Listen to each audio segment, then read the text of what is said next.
집으로 돌아온 준혁은 현관문을 열기 전 잠시 멈춰 섰습니다. 문 너머에서 할머니와 대화를 나눠야 했습니다. 무슨 말을 해야 할지 알 수 없었습니다. 문을 열자 서연이 주방에서 나왔습니다. 그녀의 눈빛이 물었습니다. 어땠어요? 준혁은 고개를 저었습니다. 말이 필요 없었습니다. 할머니는요?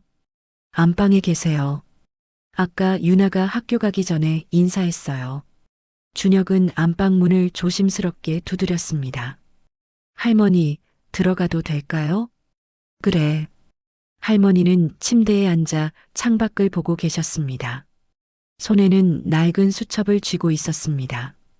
표지가 해진 가계부였습니다. 할머니, 아침은 드셨어요? 응. 며느리가 죽 끓여줬어. 편하게 쉬세요. 필요한 거 있으면 언제든 말씀하시고요. 할머니는 고개를 끄덕였습니다.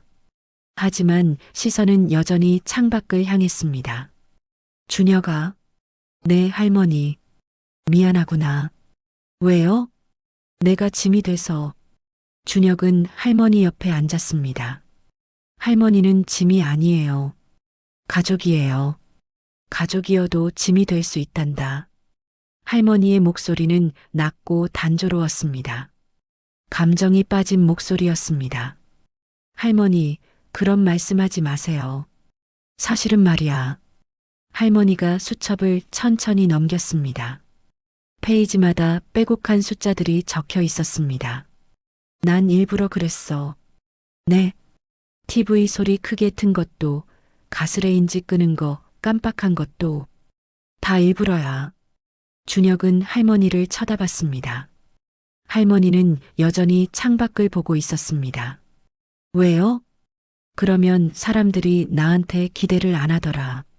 할머니 건망증 있으시니까 조심하자. 그러면서 오히려 내 눈치를 보더라고. 할머니의 손이 수첩을 꽉 쥐었습니다. 내가 너무 잘하면 사람들이 더 많은 걸 시키잖니. 청소해라, 반찬해라, 손주 봐라. 근데 조금 못하는 척하면 할머니 쉬세요. 그러더라. 그게 편했어. 준혁은 가슴이 먹먹해졌습니다. 그게 살아남는 방법이었단다. 내 할아버지 돌아가시고 혼자 살아남으려면 그래야 했어. 할머니. 근데 결국엔 소용없더라. 못하는 척해도 눈치 봐도 결국 짐이었나 봐. 준혁은 할머니의 손을 잡았습니다. 차갑고 마른 손이었습니다. 할머니는 짐이 아니에요. 절대. 할머니는 처음으로 준혁을 쳐다봤습니다. 눈가에 눈물이 고여 있었습니다. 고맙다, 준혁아. 준혁은 더 이상 말을 잇지 못했습니다. 목이 메었습니다. 그날 오후 준혁은 회사에 반차를 냈습니다. 서연도 오후 수업을 다른 선생님께 부탁했습니다. 둘은 차를 타고 분당경찰서로 향했습니다. 정말 할 거예요? 서연이 조심스럽게 물었습니다. 네. 뒤돌아올 수 없어요. 알아요. 주변에서 뭐라 할 거예요? 부모 고소했다고. 상관없어요. 준혁의 목소리는 단호했습니다. 하지만 손은 떨리고 있었습니다. 경찰서 주차장에 차를 세웠습니다. 두 사람은 잠시 말없이 앉아 있었습니다. 당신 멋있어요. 서연이 조용히 말했습니다. 준혁은 작게 웃었습니다. 겁나요? 당연하죠. 근데 그래서 더 멋있는 거예요. 경찰서 민원실은 조용했습니다. 창구 직원이 고개를 들었습니다. 무슨 일로 오셨습니까? 노인학대 신고하러 왔습니다. 직원의 표정이 바뀌었습니다. 그는 내선 전화를 들었습니다. 여성 청소년과 강경희님, 민원인 계십니다. 5분 후 중년의 경찰관이 나왔습니다. 이름표에는 강민수라고 적혀 있었습니다. 저를 따라오시죠. 조사실은 작고 간소했습니다. 테이블 하나, 의자 4개, 녹음기 하나가 전부였습니다. 진술하시기 전에 신고인과 피해자의 관계부터 확인하겠습니다. 네. 저는 손자고 피해자는 제 친할머니입니다. 가해자는요? 제 부모님입니다. 강민수 경위가 볼펜을 멈췄습니다. 그는 준혁을 똑바로 쳐다봤습니다. 부모님을요? 네. 이유를 말씀해 주시겠습니까? 준혁은 천천히 차분하게 설명했습니다. 10월 16일 새벽 5시 아파트 벤치에서 발견된 할머니. 쪽지 한 장. 사전 통보 없는 유기. 3년간 매달 50만 원씩 인출된 통장 내역. 강경희는 메모를 하며 가끔 고개를 끄덕였습니다. CCTV는 확보 가능합니까? 네, 아파트 관리사무소에 요청하면 받을 수 있습니다. 할머니 의사는 확인하셨습니까? 신고에 동의하시나요? 준혁은 잠시 멈칫했습니다. 할머니께 물어보지 않았습니다. 아직 여쭤보지 못했습니다. 피해자 동의가 없으면 수사 진행이 어렵습니다. 할머니는 동의 안 하실 거예요. 왜 그렇게 생각하십니까? 자식한테 미안하다고 하실 겁니다. 짐이 됐다고요. 강민수 경위는 잠시 침묵했습니다. 그는 볼펜을 내려놓고 준혁을 봤습니다. 이런 사건 많습니다. 요즘 정말 많아요. 근데 신고 들어오는 건 10건 중 하나도 안 돼요. 왜요? 피해자가 신고 안 하거든요. 자식이 미워서 그런 게 아니다. 형편이 어려워서 그랬다. 이러면서 덮어요. 그리고 신고하는 사람들도 대부분 며칠 지나면 취하합니다. 전 안 그럴 겁니다. 가족이 다 등 돌립니다. 알고 있습니다. 주변에서 수군거립니다. 부모 고소한 놈이라고요. 그래도 하겠습니다. 강경희는 한참을 준혁을 쳐다봤습니다. 그리고 천천히 고개를 끄덕였습니다. 알겠습니다. 일단 접수는 하겠습니다. 하지만 피해자 진술이 필요합니다. 할머니를 모시고 다시 오셔야 합니다. 네. 그리고 이것도 드리겠습니다. 강경희는 명함 한 장을 건넸습니다. 성남시 노인보호전문기관이라고 적혀 있었습니다. 여기 연락하세요. 전문 상담사가 할머니 상태 확인하고 도와드릴 겁니다. 준혁은 명함을 받아들었습니다. 감사합니다.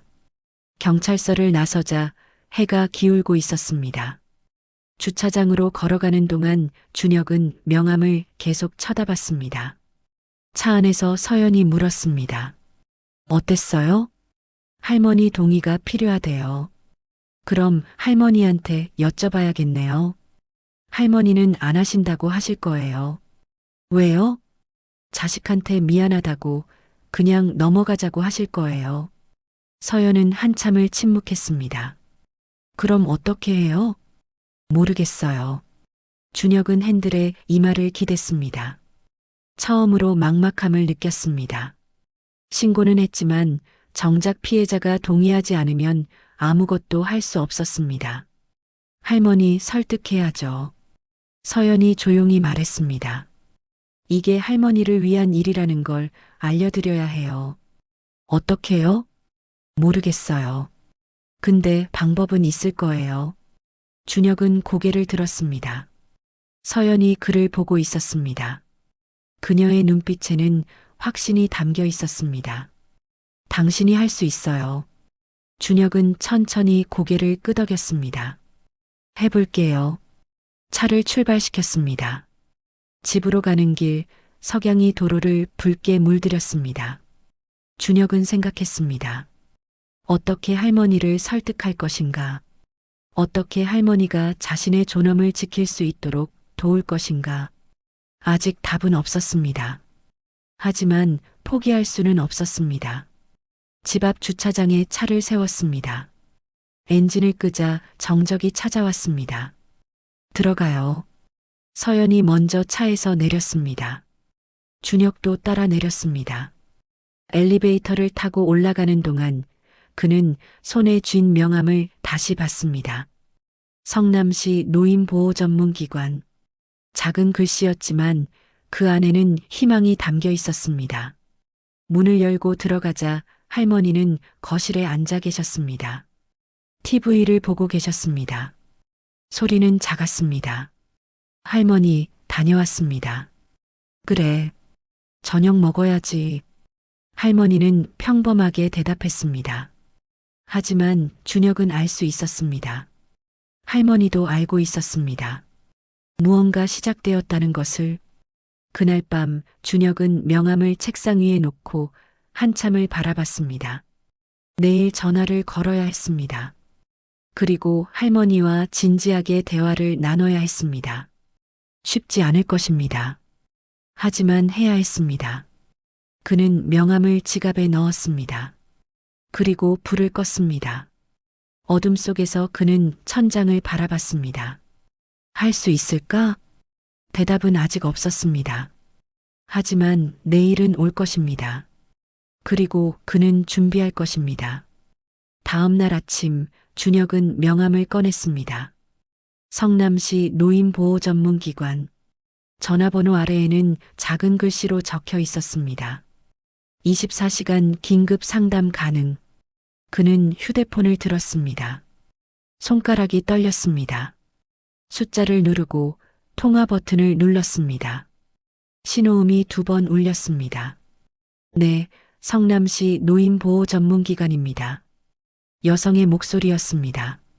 차분하고 따뜻했습니다. 안녕하세요. 상담받고 싶어서 전화했습니다. 네, 말씀하세요. 준혁은 천천히 상황을 설명했습니다.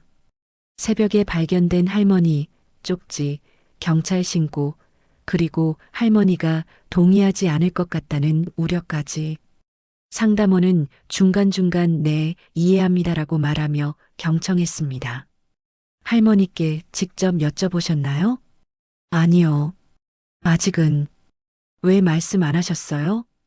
할머니가 거절하실 것 같아서요. 자식한테 미안하다고 하시면서요. 상담원이 잠시 침묵했습니다. 그리고 조용히 말했습니다. 그게 가장 흔한 반응입니다. 어르신들은 자식을 보호하려 하세요. 자신이 희생해도요. 그럼 어떻게 해야 할까요? 일단 제가 직접 가서 할머니 상태를 확인하겠습니다. 오늘 오후 2시 가능하세요? 네, 가능합니다. 주소 알려주세요. 준혁은 주소를 불렀습니다. 상담원은 메모하며 말했습니다. 제 이름은 정은주입니다. 오늘 뵙겠습니다. 전화를 끊자 조금 숨통이 트이는 느낌이었습니다. 혼자가 아니었습니다. 오후 2시 초인종이 울렸습니다. 문을 열자 30대 후반으로 보이는 여성이 서 있었습니다. 단정한 정장 차림에 서류 가방을 들고 있었습니다. 이준혁 씨 맞으시죠? 정은주입니다. 네, 들어오세요. 정은주는 실내화로 갈아 신으며 주변을 둘러봤습니다. 거실은 깨끗했고 따뜻했습니다. 할머니 계신가요? 네, 안방에 계세요. 제가 먼저 할머니와 단독으로 면담해도 될까요? 네, 그러세요. 정은주는 안방 문을 두드렸습니다. 어르신, 들어가도 될까요? 누구세요? 성남시 노인보호전문기관에서 나왔습니다. 잠깐 뵙고 싶어서요. 잠시 침묵이 흘렀습니다. 그리고 조용한 대답이 들렸습니다. 들어오세요. 문이 닫혔습니다. 준혁은 거실에 앉아 기다렸습니다. 시계를 봤습니다. 2시 5분. 시간이 천천히 갔습니다. 20분 후 문이 열렸습니다. 정은주가 나왔습니다. 표정은 차분했지만 눈빛은 단호했습니다. 이야기 좀 하시죠. 둘은 거실 소파에 마주 앉았습니다. 정은주는 노트를 펼쳤습니다. 할머니 상태 확인했습니다. 신체적으로는 큰 문제 없으세요. 다만요? 심리적으로 많이 위축돼 계세요. 자책감이 크시고 자신을 짐이라고 생각하고 계십니다. 준혁은 고개를 끄덕였습니다. 그리고 할머니께서 말씀하셨어요. 이전 집에서 반찬을 따로 받으셨다고요. 어머니는 싱겁게 드셔야 한다면서요. 네. 냉난방도 제안받으셨고요. 전기세 나온다는 이유로요. 정은주는 노트에 메모하며 말을 이었습니다. 이건 명백한 방임입니다. 그리고 경제적 착취 의심도 있고요. 할머니가 신고에 동의하셨나요? 정은주는 고개를 저었습니다. 아직은 아니세요. 자식이 미워서 그런 게 아니다. 형편이 어려워서 그랬다고 하시네요. 준혁은 예상했던 대답이었습니다. 하지만 포기하지 마세요. 정은주가 준혁을 쳐다봤습니다. 할머니가 지금 거부하는 건 두려워서예요. 변화가 무섭고 자식과의 관계가 끊어질까봐 두려운 거죠. 하지만 시간을 들이면 마음이 바뀔 수 있어요. 어떻게요? 할머니가 여기서 안전하다는 걸 느끼시게 해드리세요. 짐이 아니라 가족이라는 걸 보여주세요. 그리고 제가 일주일에 한 번씩 방문해서 상담하겠습니다. 준혁은 희망을 느꼈습니다. 작지만 확실한 희망이었습니다. 감사합니다. 아니요. 준혁 씨가 용기 있는 겁니다. 대부분은 신고조차 안 하거든요. 정은주가 일어서며 명함을 건넸습니다. 언제든 연락하세요. 24시간 가능합니다. 네. 정은주가 떠난 뒤 준혁은 안방 문을 조심스럽게 열었습니다. 할머니는 창가에 앉아 계셨습니다. 햇살이 할머니 어깨에 내려앉았습니다. 할머니, 그 사람이 뭐라 하던? 할머니가 여기서 편하게 지내실 수 있게 도와주신대요. 난 괜찮은데. 괜찮지 않으세요? 준혁은 할머니 옆에 앉았습니다. 할머니는 3년 동안 추운 방에서 지내셨잖아요. 반찬도 따로 받으시고. 그게 괜찮은 거예요? 할머니는 대답하지 않았습니다. 할머니, 전 할머니가 존중받으셨으면 좋겠어요. 짐이 아니라 가족으로요. 준혁아, 난 내 아버지가 미워서 그런 게 아니야. 형편이 어려우면 대화를 했어야죠. 새벽에 몰래 데려다 놓는 게 아니라요. 할머니의 눈에 눈물이 고였습니다. 그래도 내 자식인데. 할머니도 사람이세요.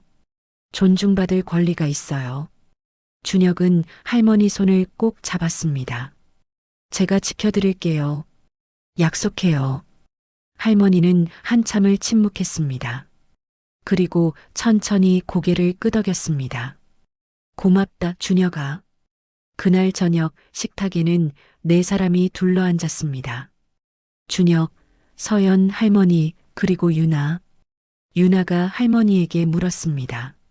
할머니, 우리 집에서 계속 사실 거예요? 글쎄다. 그런가 보구나. 좋아요. 할머니 옛날 이야기 많이 해주세요. 할머니가 처음으로 웃었습니다. 작지만 진심 어린 미소였습니다. 서연이 반찬을 할머니 앞에 놓으며 말했습니다. 어머님 많이 드세요. 제가 싱겁게 만들었어요. 고맙구나. 식사가 끝난 뒤 할머니는 거실에서 유나와 함께 TV를 봤습니다. 소리는 조금 컸습니다. 하지만 아무도 뭐라 하지 않았습니다. 준혁은 설거지를 하며 그 모습을 봤습니다. 평범한 저녁이었습니다. 하지만 그 평범함이 소중했습니다. 며칠 후 정은주가 다시 방문했습니다.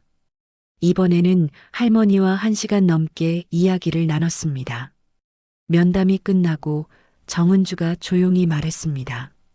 할머니 마음이 조금씩 열리고 계세요. 정말요? 네. 여기서 안전하다고 느끼기 시작하신 것 같아요. 시간이 더 필요하지만요. 신고는요? 아직은 거부하세요. 하지만 전보다 확신이 줄었어요. 자식이 미워서가 아니다는 말을 덜 하시더라고요. 준혁은 작은 진전이라도 기뻤습니다. 계속 노력하겠습니다. 잘하고 계세요. 준혁 씨 집은 따뜻해요. 할머니도 느끼실 거예요. 그날 밤 준혁은 서재에서 노트북을 열었습니다. 검색창에 노인학대 처벌을 쳤습니다. 여러 기사가 떴습니다. 그는 천천히 읽었습니다. 노인복지법, 처벌조항, 사례들. 어렵고 복잡했지만 포기하지 않았습니다.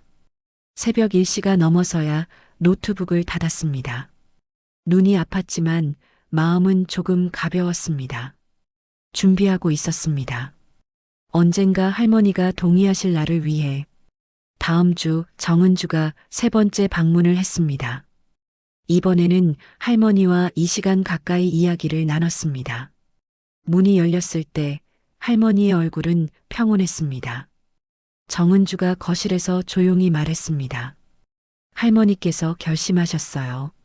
네. 신고에 동의하시겠답니다. 준혁은 믿을 수 없었습니다. 정말요? 네. 준혁이가 이렇게까지 하는데 내가 용기를 내야겠다고 하시더라고요.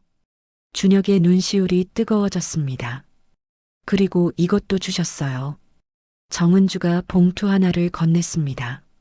안에는 통장 사본과 메모가 들어 있었습니다. 할머니 필체였습니다. 3년간 매달 50만 원, 총 1,800만 원. 동의하지 않았습니다. 돌려받고 싶습니다. 준혁은 종이를 들고 한참을 말이 없었습니다. 할머니가 직접 쓰신 거예요? 네. 제가 도와드렸어요. 이제 경찰에 제출하시면 됩니다. 준혁은 안방으로 갔습니다. 할머니는 침대에 앉아 계셨습니다. 할머니, 준혁아, 고맙습니다. 용기 내주셔서요. 할머니가 조용히 웃었습니다. 내가 용기를 줬단다. 나도 사람 구실해야지 싶더라. 준혁은 할머니를 꼭 안았습니다. 할머니의 어깨가 작고 가벼웠습니다. 하지만 따뜻했습니다. 그날 밤 준혁은 서연에게 말했습니다. 내일 다시 경찰서 가요. 드디어네요. 네. 이제 시작이에요. 무섭지 않아요? 무섭죠. 근데 할머니가 더 용기 있으셨어요. 저도 해야죠. 서연이 남편의 손을 꼭 잡았습니다. 우리 같이 가요. 네. 창밖으로 별이 보였습니다. 작지만 반짝이는 빛들이었습니다. 준혁은 그 빛을 보며 생각했습니다. 이제 진짜 싸움이 시작된다고. 하지만 혼자가 아니라고. 할머니가 있고 서연이 있고 정은주가 있고 강민수 경위가 있다고. 작은 빛들이 모이면 어둠을 밝힐 수 있다고. 그는 눈을 감았습니다. 내일은 또 다른 시작이었습니다.